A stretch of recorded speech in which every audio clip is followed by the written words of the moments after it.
The look of the two of you as a couple there with the white boots and the How do we do? What would my mother say? I want to know. I want to know, please. Oh.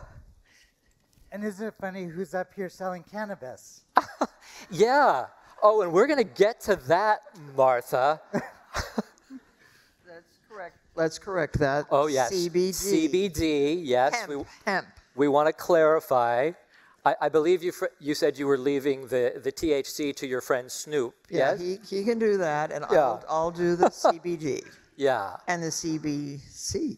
There's some new stuff coming out. Well, so I want to talk about that. So as you can see, Jim was perhaps an unconventional choice to be the CEO of North America for Baccarat, a 257-year-old crystal company, but we sort of love the energy that Jim has brought to this. And I wonder, Jim, if you could share with the audience sort of how you've harnessed some of your unconventional energy. Martha said, oh, your hair is pink now as she arrived today. Yes, it is. It's growing that way. Yeah, it's pink, you know. Yeah. I don't know why I would be unconventional. I think what I've learned is that we are a very judgmental society, and we should often try to push those judgments aside. I am very traditional in many ways, and the way I approach the business has been very conventional. I'm actually somewhat old-fashioned. I saw this brand, and I called my boss in the first week, and I said, we need to dust off the Sleeping Beauty. We had a beautiful brand, and there was no energy in it. There was no desire. We needed to spark desire amongst a new crowd. I love it. I love it. Okay. So following up on that, Martha, so as we were just sort of suggesting, you've defied sort of conventional wisdom about sort of sticking to your knitting, and you've long palled around with Snoop. I believe just this morning you posted a picture of you and Busta Rhymes on your Instagram, and which I loved, the two of you dancing. And as we were just saying, now it's CBD and canopy growth. So tell us how you think about that. Tell us what that does for you. Well, I'm a modernist. I might not live in the most modern house, but I like technology. I like what's happening. I like to be in the forefront of advancement, if possible. And I was an early adopter of the computer. 1982, I got my first IBM. Is that right? Desktop, yes, with the big Formica table that it sat in. And ever since then, I've tried to keep up with the Instagrams and the Twitters and the TikToks. I'm just about to start on my TikTok journey. Really? Yes, I'm very excited about Talk about something the audience can't wait for. Yes. But TikTok is going to teach. Learn from TikTok. That's it was going to be called EduTalk, but that was a little hard to understand, EduTalk. So now they're calling it Learn from TikTok. So I think it's going to be really great. But that's the modern way of teaching. I mean, I would have probably, if I had my druthers, kept magazines healthy and fat and full of the most beautiful imagery. But it's not the way it's really going to go. It's going to go to everything digital and everything easy access and everything out there. That's what I believe. So, and that was your thinking, and therefore the decisions that you made were? Yes, well, it happens that way. It's not, I didn't foresee the computer age, but I adopted it as soon as I could. I tried to understand it. What can it do for us? And sometimes I'm disappointed. I thought the computer was going to save us time. Have you saved any time working on the computer? Whoops. Oh my gosh, the time wasting. One more email. Why do I have to get up in the middle of the night to check out if anybody looked at my picture with Busta Rhymes, for God's sake? It was a great picture, actually. You look fabulous. So Jim, part of what you've done, to your point, to sort of dust off this brand that you spoke to, is that you've put in place some really perhaps out-of-the-box collaborations, right? So tell me how you think about collaborations, and I want to talk specifically about so Supreme, the skateboard company, right? So who on earth would think that Baccarat would be partnering with them? I want to hear how that came about. I want to hear... So several years back, I had encouraged my team to really think out of the box, and I have an amazing team. And without my knowledge, one of my team members called Supreme and said, would you want to work together? And they said, absolutely. And over the course of a year, we had a lot of conversation, and hence the collaboration was born. How I think of collaborations, I think that we overuse them today. I think they really need to be a way to enhance two brands, and they need to be not about one survival and one, they need to be organic and they need to be natural. Some of the others, in addition to the Supreme that we did, Supreme, for me also, when you get a collaboration, you really want to find a way to reach new customers. I don't like when we say younger or richer or poor. I like new customers, because I don't care if we get a new 80-year-old customer or an 8-year-old customer. I really think it's important to expand our reach. After Supreme, we've also done things with Kentucky Derby, and we're a partner with the Kentucky Derby. And we made some glassware for the Kentucky Derby. Here you see the Supreme, and you can go one more. In addition, here's the Kentucky Derby. The next one we did was we partnered with YouTube, and we made the Red Diamond Award for YouTube, and there's only 3 people in the world who have this. It's for the YouTubers who have 100 million followers. So wow. That's quite an achievement. And again, Baccarat, why Baccarat? Who knows? Scott Campbell is an artist and tattooer that some of you may know. He does many celebrities, including Marc Jacobs, Travis Scott, Travis Barker. And he and I worked together on a collaboration of glassware that is not available to buy yet. So we're working on how we can expand this. And I think a super important and exciting one that we did was with Virgil Abloh. And again, we reached a new customer. This came to be because Virgil launched his first runway show with Vuitton at Chrome Hearts on Washington Street. And at the party, we used Baccarat glasses because Chrome Hearts is also a partner.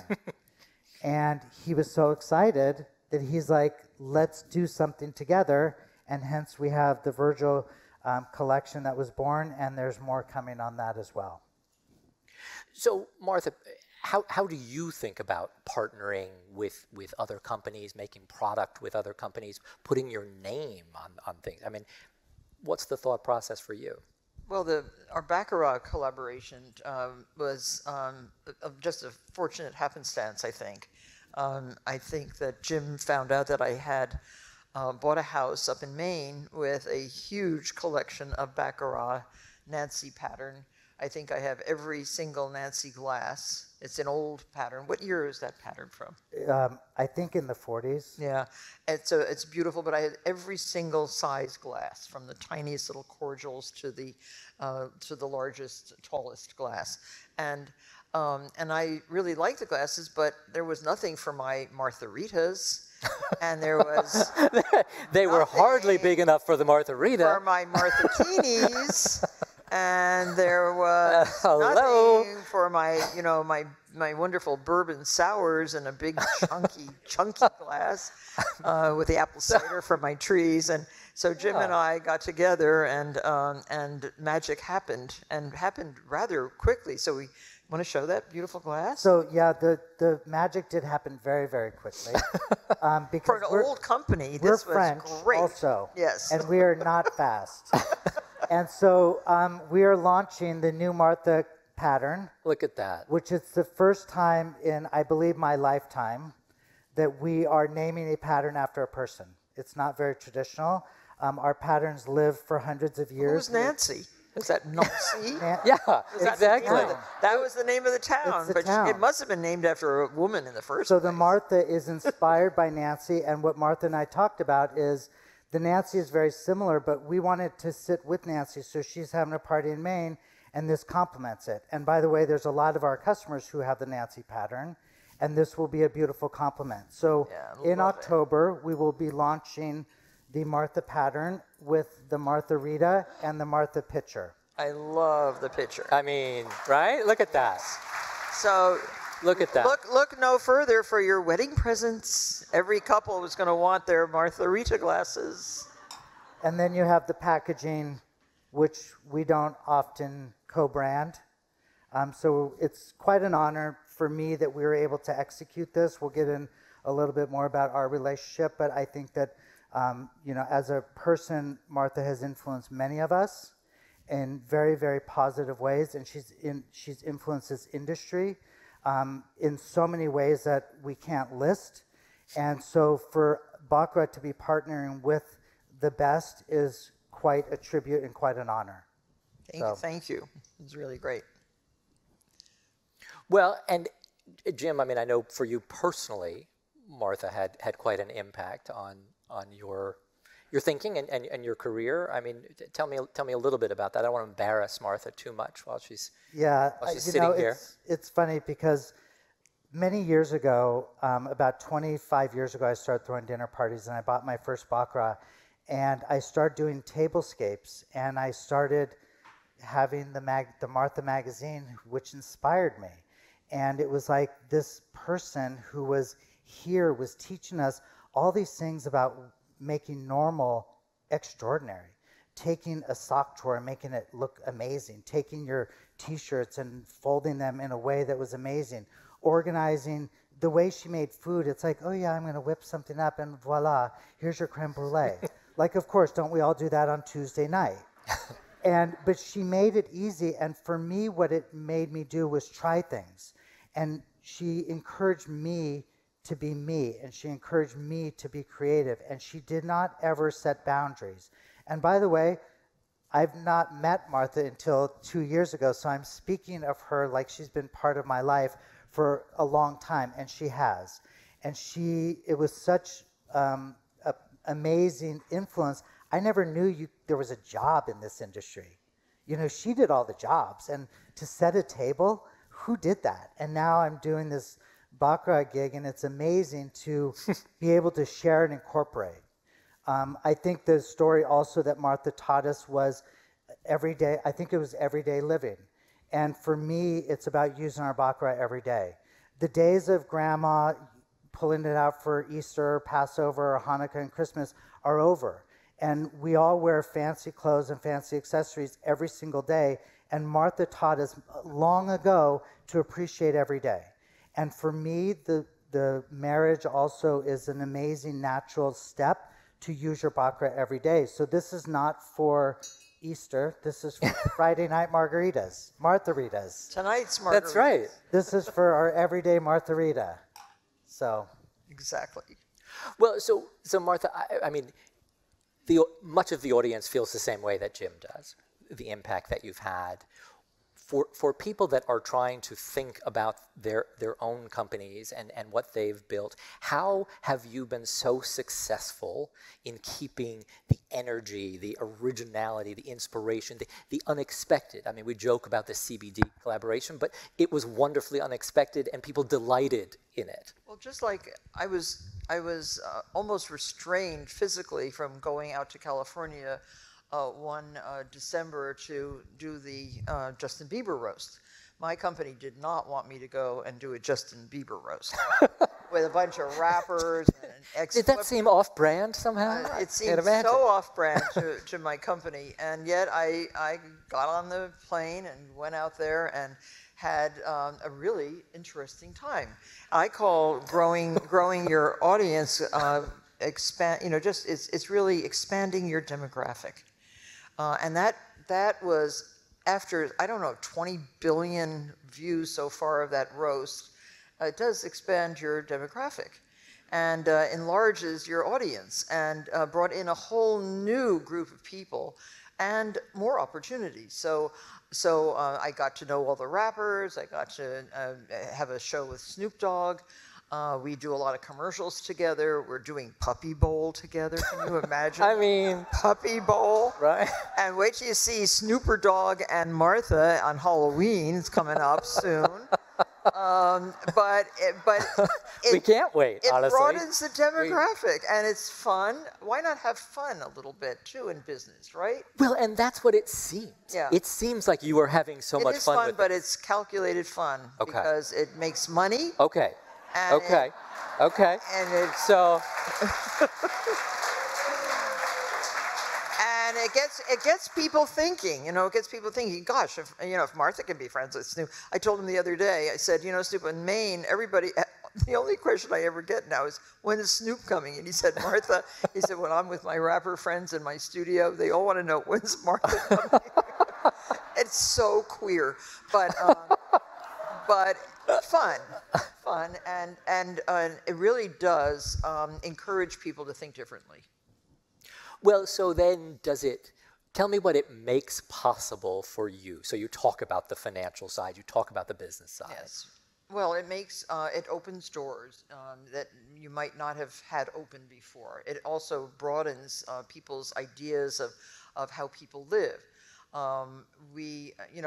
It doesn't matter who you are now. You can live whatever way you really want to live.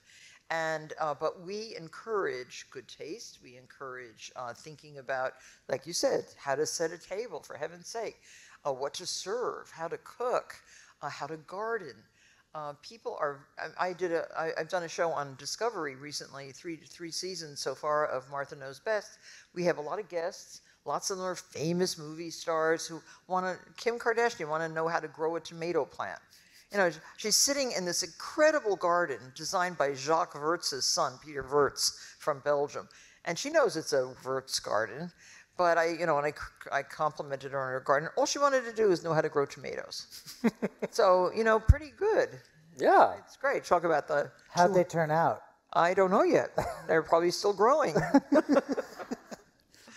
Well, so I'm planting a seed about audience questions, because we're gonna open it up for that. But Martha, you've been really busy, it seems, during this COVID time. Very busy, and very luckily so. We did lots of TV. We moved our TV studio up to Bedford, to my farm, so that we could work. We've reconfigured one whole house into studio rooms and photography rooms, just so we could keep working nicely. Yeah. And not lay anybody off, and not mope around being miserable. We tried really, really hard to keep as active and as possible, really. And so the time flew by. It really did. I learned a lot during this time. Did you? So tell me about that. Well, I learned a lot about when you say about collaboration. Going on the boards, I joined 2 new boards during this time. One is App Harvest, which is a sustainably grown fruits and vegetables under glass, hydroponically. It's the future of agriculture, really and truly. And another unusual firm for me is, because I don't eat a lot of burgers, but BurgerFi, which is a fast-growing gourmet hamburger joint, which is really starting to become a rather large operation. So those are fun, and so I'm learning more about business as I continue in my career, and I am also working really hard with my great team. We have some of our team has worked with me for over 20 years, and Wow. And it's really nice. Our magazine is 30 years old this year. Incredible. Martha Stewart Living, Right? and still has 2.1 million subscribers, so that's good. But it's very and we're constantly changing. I have this one motto: when you're through changing, you're through. That nice motto, and it is absolutely essential as you grow in business to keep changing, to keep adapting, adopting, all of those things. Very important.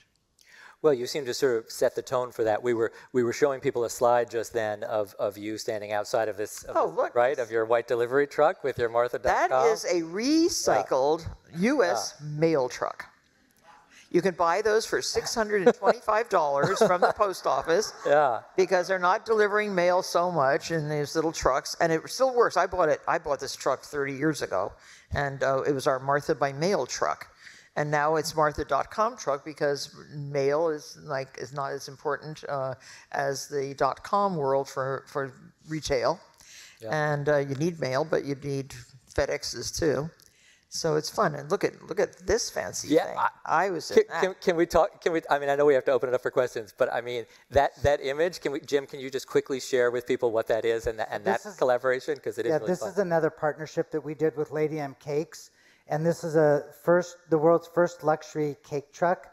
And when the truck is parked, it has 3 chandeliers hanging from poles that come out, and there's sconces that hang on it. And in events that are small enough, all the cake is served on Baccarat. My favorite cakes. Again, amazing, I mean, could you just? Okay. Does anyone in the audience, and there's a microphone there, have sort of on-topic questions for Jim or Martha that they want to?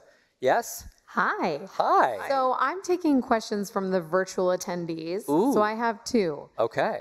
The first one is, can you guys talk a little bit about the back and forth design of the products? And then the second one would be, how does Baccarat acquire new customers since you are a traditional crystal brand? Would love to hear a little bit about your customer acquisition strategy. Ooh, well. So the design back and forth has been fun because, as we explained, it started with this pattern. And Martha and I had lunch in, I'd say, last November, and we talked about the design. We've met several times going back and forth, and we make some options that we send and show her, and then she ended up choosing this, and this is the final pattern. In terms of design, she makes recommendations on what she wants. I've gone back with some recommendations like the picture, and together it's been very collaborative. Yes, I would say. Yeah, and the cuts weren't deep enough or weren't sharp enough, and I was listened to. It was very nice to work with the glass cutters.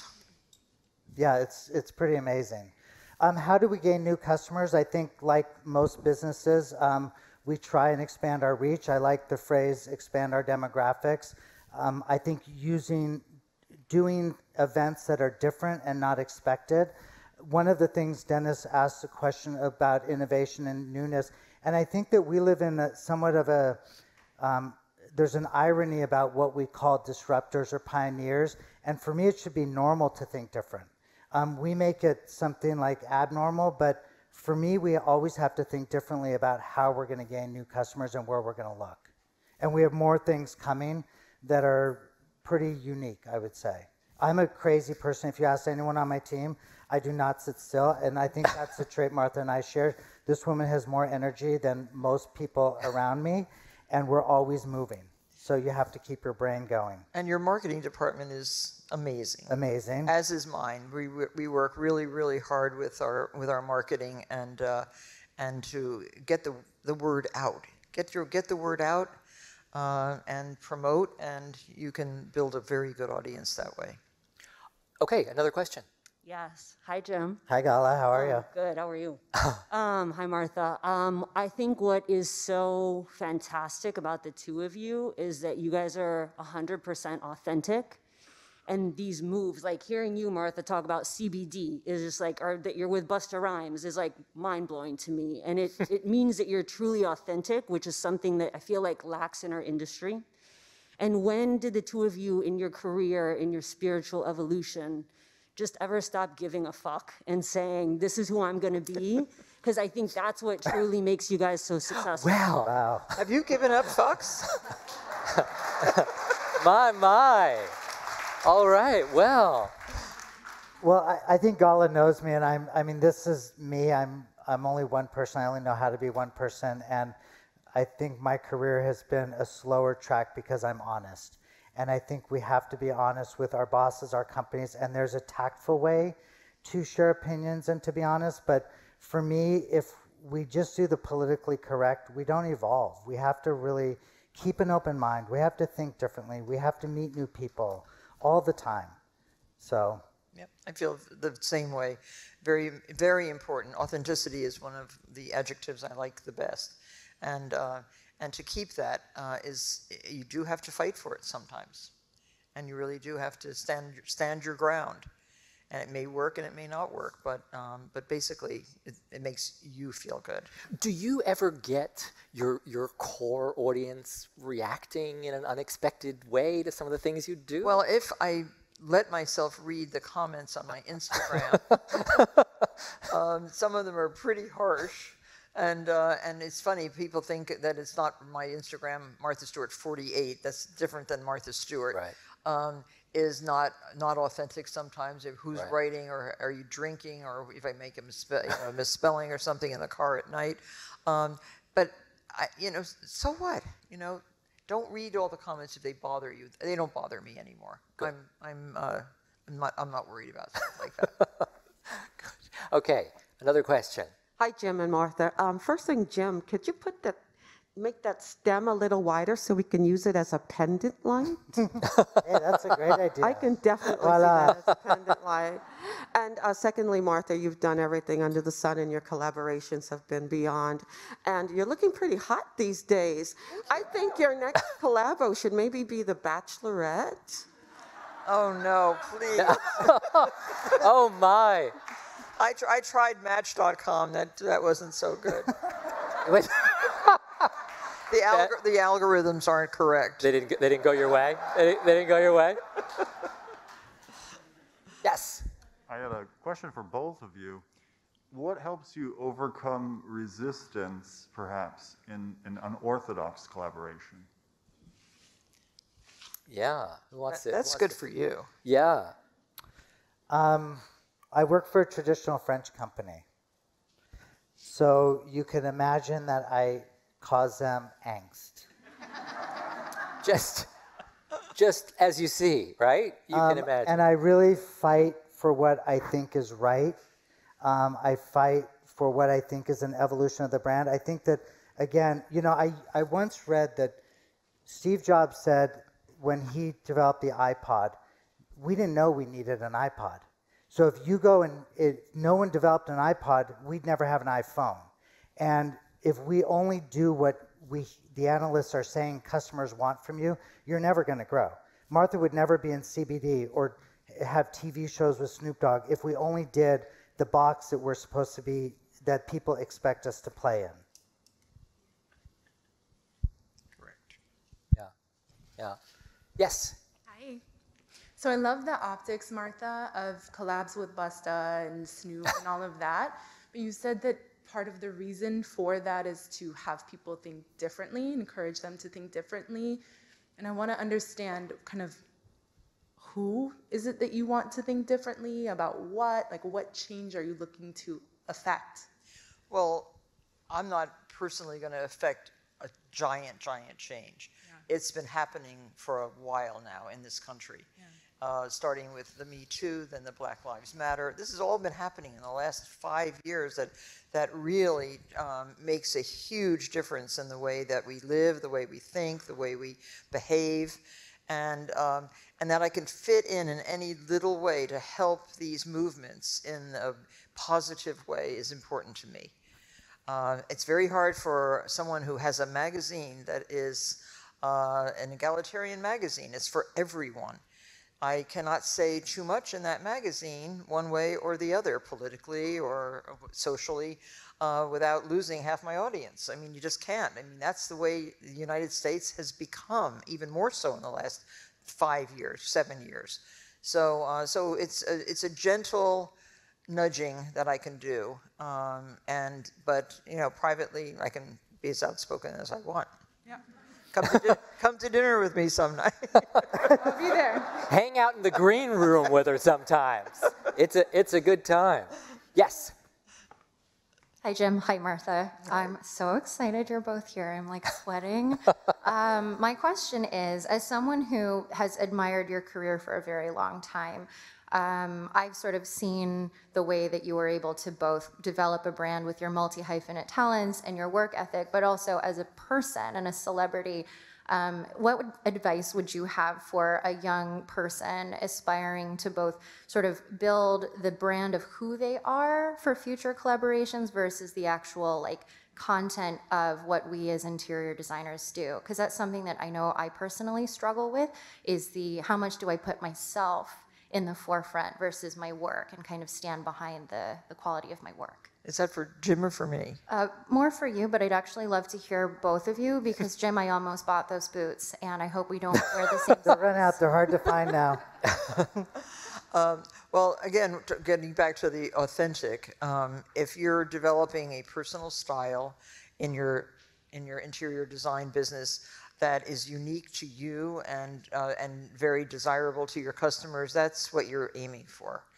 The designers that I am friendly with have that in spades. It's very important to them that they be recognized, that their work be recognized as their work, but still make their customers feel as if it's their homes. So I would stay authentic to your beliefs. I would stay educated in what you're trying to do, and be forceful and giving at the same time. And I would just add on more, I think work hard. I think I hear oftentimes about the new generation is so privileged, and what we worked hard, and you know, hard work does pay off, and you make a lot of compromises in life. I've made so many compromises, and I still work hard, and I watch Martha, and to watch this woman work so hard next to me and be on a phone at 8 and be doing something at 9 at night, it's like, my God, that's what success looks like. It's not handed to us. For the majority of us, it's not handed to us. So that's what I would say. And will you please join me in thanking Jim and Martha? Oh, thank you. That was fantastic. That was fantastic.